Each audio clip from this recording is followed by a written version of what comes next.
युधिष्ठिराच्या प्रश्नाचे उत्तर देताना भगवान श्रीकृष्ण त्याला सांगू लागले की बा युधिष्ठिरा, तू जो प्रश्न विचारला आहेस त्याचे उत्तर देणे थोडेसे अवघड काम आहे, कारण मुळातच हा विषय काहीसा गुप्त आहे. परंतु तू माझा परमभक्त आहेस म्हणून मी तुला या खास आणि अधिक फलदायी अशा पुरुषोत्तम मासाची संपूर्ण माहिती देतो. हे बघ, पृथ्वीवरती दोन प्रकाराने कालगणना केली जाते. एक म्हणजे सूर्याच्या गतीवरून केली जाणारी कालगणना, या गणनेला सौर वर्ष असेही म्हणतात, आणि दुसरी चंद्रगणना जी चंद्राच्या गतीवरून केली जाते त्या कालगणनेला चांद्रवर्ष असे म्हणतात. या दोन्ही प्रकारच्या कालगणनेमध्ये दर वर्षाला सुमारे 10 ते 11 दिवसांचा फरक पडतो.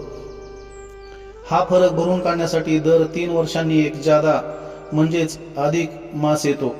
या महिन्यात सूर्याचे संक्रमण होत नाही, वातावरण फार गढूळ असते, मलिन असते. त्यावरूनच त्या मासाचे प्रथम नाव जे पडले ते म्हणजे मलमास. आपल्या धर्मशास्त्राप्रमाणे प्रत्येक महिन्यास कोणती ना कोणती तरी देवता जोडलेली आहे. त्या प्रत्येक महिन्याला कोणी ना कोणी स्वामी आहे, मालक आहे. जसे की श्रावणाला शिव, भाद्रपदास गणेश गौरी, अश्विन महिन्यामध्ये देवी, मार्गशीर्ष महिन्यात दत्त इत्यादी. पण कालगणनेच्या फरकामधून ज्या मलमासाचा जन्म झाला त्या मलमासाला अशी कोणतीही देवता नव्हती, त्याला कोणी स्वामी नव्हता. त्यातच या मासामध्ये सूर्य संक्रमण होत नसल्याने शास्त्रकारांनी हा महिना सर्व प्रकारच्या शुभ मंगल अशा कार्यास निषिद्ध ठरवला. त्यामुळे हा मलमास अतिशय दुःखी कष्टी झाला. त्याला काय करावे ते कळेना. जगात आपल्याला मान कसा प्राप्त करून घ्यावा. आपण लोकांना वंदनीय पूजनीय होण्यासाठी पुरुषोत्तम हे नाव आहे, ते नाव मी तुला बहाल करतो. तू यापुढे जगात पुरुषोत्तम मास या नावाने ओळखला जाशील, असेही मी तुला वरदान देतो. दर 3 वर्षांनी येणाऱ्या या अधिक मासात अर्थात पुरुषोत्तम मासामध्ये नेमके काय करावे, कोणाला शरण जावे तेच त्याला समजत नव्हते. तोच त्याला एकाएकी भक्तवत्सल अशा श्रीहरीची आठवण झाली. तो मलमास आपल्या समस्येवर काही उपाय मिळेल या आशेने वैकुंठ नगरीत गेला.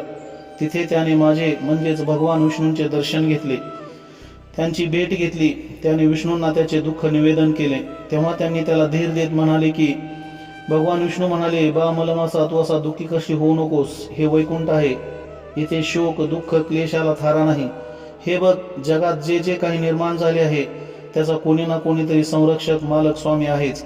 आपण असे करूया, आपण तुझ्या या समस्येवर उपाय काढण्यासाठी गोलोकी भगवान श्रीकृष्णांकडे जाऊया. त्यावर मोठ्या उत्कंठेने मलमासाने त्यांना विचारले, प्रभू, हा गोलोक काय आहे, तो कुठे आहे आणि श्रीकृष्ण कोण? तेव्हा भगवान विष्णू त्याला म्हणाले, हे बघ, श्रीकृष्ण हा माझाच अवतार आहे. तो गोलोकी राहतो. त्यालाच सर्व लोक पुरुषोत्तम या नावानेही ओळखतात. या ब्रह्मांडामध्ये जसा कैलास, वैकुंठ, इंद्रलोक आहे तसाच एक गोलोक पण आहे. त्या गोलोकी एक मध्यवर्ती ज्योत आहे. त्या ज्योतीत श्यामल सुंदर अशा वर्णाचा पितांबरधारी, मस्तकी मोरपिसांचा मुकुट धारण केलेला असा श्रीकृष्ण विराजमान आहे.